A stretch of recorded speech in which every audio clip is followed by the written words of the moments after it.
Je vais vous présenter maintenant la comptabilisation du transport par rapport à la vente. Vous vendez par exemple des câbles électriques à 85 500. Vous prenez en charge le transport des marchandises facturées séparément pour 2 500 euros. Et donc, vous envoyez cette facture au client. Les marchandises vendues à 85 500 hors TVA, le transport facturé 2 500 euros, ce qui donne un montant hors TVA de 88 000 euros. On ajoute la taxe de 6%, ça donne 5 280, ce qui ramène la facture à un total TTC de 93 280.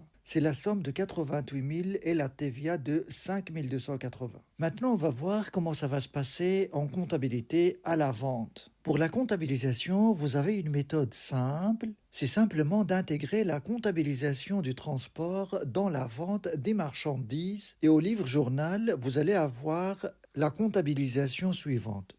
Client A, vente de marchandises, TVA à payer. Et dans la vente de marchandises, dans les 88 000 euros, on intègre déjà le transport. Et au paiement de la facture, on va avoir la comptabilisation suivante au livre journal. Banque A, client. Mais ici, la somme de la facture, ce n'est pas 2420, c'est bien la somme totale de 93 280. Donc ici, au livre journal, au paiement du client, on va avoir 93 280. Pareil ici, la même somme, 93 280. Voilà la comptabilisation la plus simple, c'est d'intégrer le transport dans les ventes de marchandises. Et on peut très bien utiliser une autre méthode, c'est de détailler le plan comptable. On va subdiviser le compte vente de marchandises qui porte le numéro 700. Et on peut faire ça de deux manières. Vous avez par exemple le numéro 700 vente de marchandises au plan comptable minimum normalisé,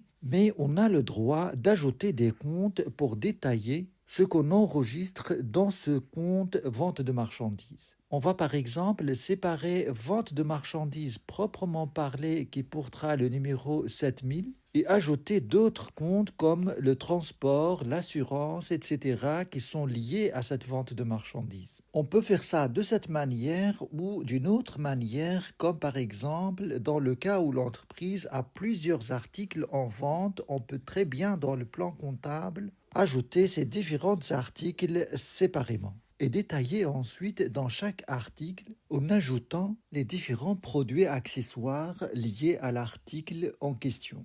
Cela permet à l'entreprise de mieux analyser ses produits, principalement en comptabilité analytique. Alors il y a une troisième manière de faire, c'est d'inscrire le transport dans la prestation de service. C'est un compte qui porte le numéro 705 au plan comptable belge et dans lequel on va repérer le transport au 7050. Il faut remarquer que dans ces deux méthodes, on reste sous le numéro 70 qui représente le chiffre d'affaires. Et maintenant, la comptabilisation, si on adopte cette méthode, s'effectuera de la manière suivante. Client A, vente de marchandises, transport, TVA à payer. Ce que j'ai fait ici simplement, c'est de séparer le transport des ventes de marchandises. Dans le premier enregistrement, cela a été regroupé en 88 000 euros. Donc là, à partir de la facture, vous comptabilisez la vente de marchandises proprement parlée et le transport dans un autre compte séparé.